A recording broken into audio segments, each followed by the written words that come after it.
Did you know your brain, actively fights you when you try to improve your life? Right. And not metaphorically, but, neurologically. Exactly. Hmm. Welcome to our deep dive today.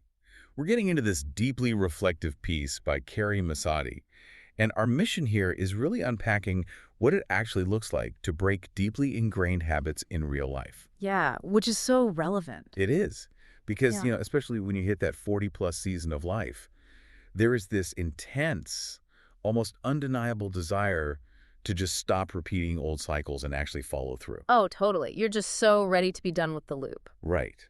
But knowing you have a pattern is just the baseline. Well, yeah. The real friction happens after that awareness.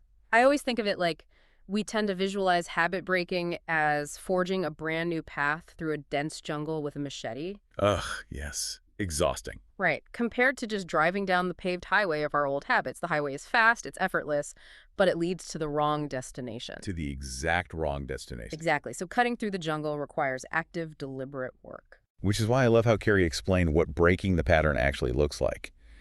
Because we kind of anticipate this, I don't know, this dramatic movie montage. Yes. A total personality reset. Right, where you Mhm. suddenly wake up at dawn and conquer the world and drink green juice. But in reality, it's remarkably subtle. It's so subtle. It looks like hitting send on an email before you have the chance to overthink it. Yeah. Or actually going to the gym on Tuesday when the initial new goal excitement from Monday has completely evaporated. Ugh, that Monday excitement trap. Carrie said something in this that really made me pause. Because this made me realize how often I get caught in that excitement phase. Oh, we all do that, the dopamine hit. It's so real. I'll get a massive burst of dopamine for a new project. I buy all the supplies. I organize a spreadsheet. The spreadsheet is classic. Right. And then the second I have to actually swing the machete and do the deep work, I suddenly find a reason to pull back. You talk yourself out of it. I totally do. Mm. I convince myself it just wasn't the right time. Well, what you're hitting there is the quiet middle moment. Breaking a pattern rarely happens at the starting line when, motivation is just flooding your system. Right. It's easy then. Exactly. It happens in that invisible gap where you would normally stop, where you usually Sure. talk yourself out of it. I think the moment your life changes isn't when you decide, it's when you don't stop this time. Wow. Wait, yeah. Just not stopping. Right. Just pushing through that quiet resistance. I hear that. But let me push back a little, Mm. because if we are pushing through this uncomfortable, energy-draining middle moment, Yeah. how do we differentiate between the discomfort of forging a new neural pathway Yeah.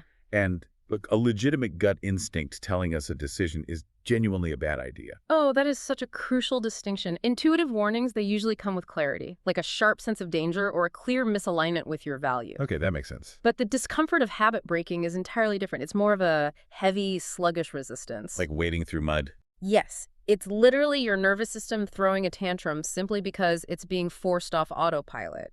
It feels wrong because it's unfamiliar, not because it's dangerous. So we frequently misinterpret an energy-saving mechanism as a red flag. We feel that sluggishness and assume, well, we just aren't ready for the change. We do, all the time. But if you reframe that specific sluggish discomfort, not as a warning sign to retreat, but as tangible biological evidence that you are building a new pathway that changes everything. It's proof of growth, Exactly. You aren't failing. Your brain is just burning fuel to build something better. which means the application for you listening is really grounded.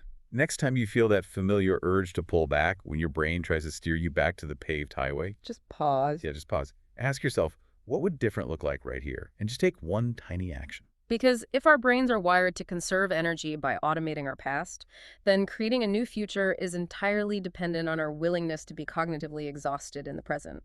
That is so profound. If this conversation is hitting home, you'll really want to read Carrie's full blog. You can read the full blog and explore more of Carrie's favorites and Sparkle tools at thesparklelounge.com.